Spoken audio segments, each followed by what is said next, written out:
Hello friends, you all are welcome to Sutra Academy. In today's video, we are going to do vocabulary building part 1. And trust me, this video is going to be very important for all of us. We are going to learn some words, their meanings, and of course, how to frame sentences on those words. The topic is words related to physical disabilities, यानी कि शारीरिक तौर पे अयोग्यता के लिए कौन से वर्ड्स हैं और उन्हें कैसे यूज़ करना है। पहले हम पढ़ते हैं कि ये वर्ड्स क्या हैं। Dwarf, dumb, deaf, blind, limp, lacerated, Alzheimer and lunatic. ये सारे के सारे जो वर्ड्स अभी डिस्कस किए गए, इस पर हम लोग थोड़ा सा मीनिंग के साथ में थोड़ा डीप अंडरस्टैंडिंग लेंगे इन वर्ड्स की। सबसे पहला वर्ड आपको दिखाई दे रहा है डेफ, यानी कि बहरा। बहरों के लिए हम लोग डेफ वर्ड यूज करते हैं। इसका मीनिंग इंग्लिश में जाने। A person who is unable to hear, जो आदमी सुन नहीं सकता उसे हम डेफ कहते हैं। एक सेंटेंस बनाया गया है, there must be some device for deafs to here.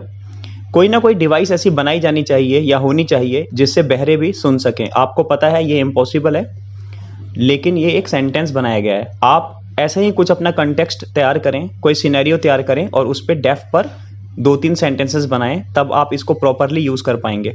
Second word है डम। इसमें बी साइलेंट होता है, हम इसको पढ़ते हैं डम। डम माने गूंगा। A person who is unable to speak, जो बोल नहीं सकता उसे गूंगा कहते हैं। और बहुत सारे ऐसे लोग होते हैं जो थोड़े से डल होते हैं, जो जल्दी जल्दी जवाब नहीं देते या जिनको समझ में कम आता है, उन लोगों को भी डम कहा जाता है। लेकिन उस कंटेक्स्ट में वो फिजिकल इशू नहीं है, फिजिकल डिसेबिलिटी नहीं है। फिजिकल डिसेबिलिटी कब होगा? जब कोई सीरियसली गूंगा होगा। A person who is unable to speak, वो आदमी जो बोल नहीं सकता उसे हम डम कहते हैं। एक सेंटेंस बनाया गया है थोड़ा सिनेरियो के साथ। Why are you quiet? Are you dumb? आप चुप क्यों हैं? क्या आप गूंगे हैं? ठीक है, इससे साफ पता चलता है कि क्वाइट, वो जो बंदा है सामने वाला, वो जवाब नहीं दे रहा बहुत देर से, तो उसके लिए डम वर्ड यूज किया गया है। थर्ड वर्ड है लिम्प। लिम्प का मतलब होता है लंगड़ा। A person who is unable to walk properly, जो ठीक से चल ना पाए उसे लंगड़ा कहते हैं, और ये भी एक फिजिकल डिसेबिलिटी है। सेंटेंस इस पे देखेंगे, the old man is limp but laborious. जो ओल्ड मैन है वो लंगड़ा करके चल रहा है, लंगड़ा है वो, लेकिन वो बहुत मेहनती है। यानी लंगड़ा होने के बावजूद वो अपने सारे काम कर लेता है, इसीलिए उसको लेबोरियस वर्ड यूज किया गया है। वोकेबुलरी के पॉइंट ऑफ व्यू से अगर आप देखें तो इसमें और भी काफी सारे वर्ड्स यूज किए गए हैं जो आपके लिए इंपॉर्टेंट हैं। जैसे वर्ड है लेबोरियस। लेबोरियस का मतलब होता है हार्ड वर्किंग। इसके लिए और भी सिनोनिम है, लेबोरियस, हार्ड वर्किंग, वनरस एंड स्ट्रीन्यूअस। ये 4 वर्ड्स जो हैं वो इसके सिनोनिम है। फोर्थ वर्ड हम देखेंगे लेसिरेटेड। लेसिरेटेड, जैसे आपने अभी अभी पढ़ा, लिम्प का मतलब लंगड़ा होता है, लेकिन अगर कोई लंगड़ा और लूल्हा दोनों ही हुआ, यानी कि पैर और हाथ दोनों से ही वो डिसेबल है, तो उसके लिए वर्ड यूज होता है lacerated. A person who is unable to walk with feet and work with hands, ना तो पाँव से चल पाए और ना ही हाथ से कोई काम कर पाए। फिर इसके नीचे सेंटेंस दिया गया है, the young guy would be gentleman if he were not lacerated. इसका सिनेरियो समझें। यंग बॉय जो है, जो लड़का है, वो बहुत स्मार्ट हो सकता है और स्मार्ट है, लेकिन उसके हाथ पांव काम नहीं करते।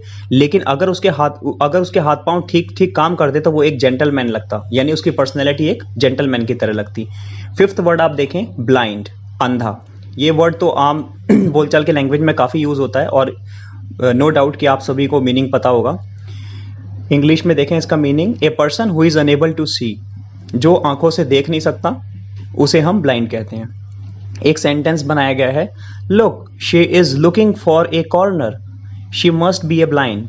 कि देखो वो जो लड़की है वो एक कॉर्नर, एक कोना खोजने की कोशिश कर रही है, वो पक्का अंधी हो सकती है। ठीक है, तो ये बहुत ही सिंपल सेंटेंस एक सिनेरियो के साथ बन गया है यहाँ पे। सिक्स्थ वर्ड देखेंगे, डॉफ। डॉफ जो है वो बौने आदमी को कहते हैं, या फिर डॉफ का मतलब बौना। आदमी को अगर हटा भी दें तो बौना भी होता है, यानी कि कोई भी छोटी सी चीज को भी हम डॉफ कहते हैं। कई सारे आप लोगों ने प्लैनेट्स के नाम सुने होंगे, जैसे प्लूटो वॉज ए प्लैनेट। पहले वो एक प्लैनेट के अंदर काउंट होता था, लेकिन अब उसको माना गया है कि दैट इज ए डॉफ प्लैनेट। वो एक छोटा सा प्लेनेट है, बहुत छोटा, और शायद वो इसीलिए वो सोलर सिस्टम के 9 प्लैनेट्स में से हटा करके अब वो 8 कर दिया गया है। इस पे मीनिंग देखते हैं, ए person who is typically small, जो कि काफ़ी स्मॉल हो, ठीक है, तो उसको हम डॉफ कहते हैं। आप अगर फिजिकल डिसेबिलिटी की बात करें तो बौना आदमी ही इसका मीनिंग बनता है। फिर सेंटेंस है, you are deaf but a great comedian too, आप बहुत छोटे हैं लेकिन आप बहुत मजाकिया हैं, ठीक है, आप बहुत अच्छा मजाक कर लेते हैं। कई सारे मूवीज़ में, हिंदी मूवीज़ बॉलीवुड की, उसमें भी काफ़ी सारे छोटे छोटे कद के एक्टर्स लिए गए हैं और वो कॉमेडी, उनसे कॉमेडी करवाई जाती है, उन पे अट्रैक्शन बनता है उस चीज़ का, इसीलिए ये काम कराया जाता है, क्योंकि वो खुद ही पहले एंटरटेनिंग होती है, उनका दिखना ही एंटरटेनिंग है, इसीलिए उनसे कॉमेडी करवाई जाती है। 7th आप वर्ड देखेंगे, इट इज़ लुनेटिक, यानी पागल मनुष्य। एक आप लोगों ने मैड भी सुना है, मैड, आर यू मैड, हम ऐसे कहते हैं, क्या आप पागल हैं? तो वो जो मैड होता है, वो पागल का मतलब ऐसा होता है कि जो ठीक से काम ना करे, जो ऐसे, मतलब है तो नॉर्मल लेकिन हरकतें अब नॉर्मल हो उसकी, तो ऐसे लोगों के लिए मैड वर्ड यूज होता है। लेकिन फिजिकल डिसेबिलिटी पर जब हम जाते हैं, जो सीरियसली टिपिकली जो मेंटल होता है दिमाग से, तो उसके लिए लुनेटिक वर्ड यूज होता है। तो इसका मीनिंग है a person with N abnormal mind, जिसका माइंड सीरियसली एबनॉर्मल हो, ठीक है। ये चिढ़ाने के लिए नहीं बोला जाता लुनेटिक, ठीक है, चिढ़ाने के लिए हम लोग मैड यूज करते हैं, लुनेटिक मतलब सच में पागल। एक इसके लिए सेंटेंस बनाया गया है, lunatics should be cured in asylum. देखो, अजाइलम भी एक नया वर्ड सुनने में मिला है यहाँ पे।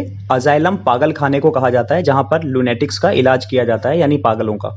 तो सेंटेंस भी यही कह रहा है कि लुनेटिक्स जो पागल हैं उनका इलाज पागल खाने में होना चाहिए, ठीक है, उनको ऐसे ही नहीं छोड़ सकते, क्योंकि उनको भी उसका नुकसान हो सकता है और किसी और को भी नुकसान हो सकता है। 8th वर्ड है एल्जाइमर। एल्जाइमर की हिंदी भी एल्जाइमर होती है, ये एक तरह की बीमारी है, और इस बीमारी में क्या होता है कि हमारी मेमोरी लॉस्ट हो जाती है, ठीक है। मेमोरी लॉस्ट मतलब हम भूलते हैं चीज़ों को, पहले थोड़ा थोड़ा भूलते हैं, फिर बाद में सब कुछ भूलने लग जाते हैं, फिर अपनी फैमिली तक को भूल जाते हैं, अपना नाम भूल जाते हैं।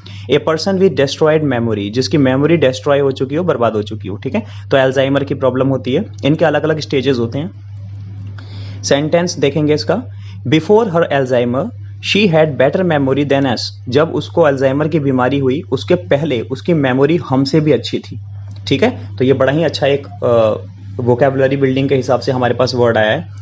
फिर एक छोटी सी एक्सरसाइज रखी गई है। इस एक्सरसाइज में कोई क्वेश्चन नहीं पूछा जा रहा, बल्कि है right 2 sentences on each below. ये जितने भी आपको वर्ड्स दिख रहे हैं, आपको इनके ऊपर सेंटेंसेस बनाने हैं 2-2, और उसको आप कमेंट बॉक्स में जरूर कमेंट कर देंगे। और मैं एक बार वर्ड आपके लिए रीड कर देता हूँ, लुनेटिक, अजाइलम, एल्जाइमर, डेफ, डम, ब्लाइंड, लिम, क्योर, लेसिरेटेड, डॉफ। क्योर का मतलब इलाज करना होता है, ठीक है। तो दोस्तों, इसी के साथ एक चीज़ और, कि आप ये वीडियोस को शेयर जरूर करें, क्योंकि वोकैबुलरी बिल्डिंग पर काफ़ी सारे अभी सेशंस और आने वाले हैं, वो आप लोगों के लिए और दूसरों के लिए भी बहुत हेल्पफुल होने वाले हैं, ठीक है। आज के लिए इतना ही, तो आज का वीडियो हम समाप्त करते हैं। Thank you so much friends, thank you.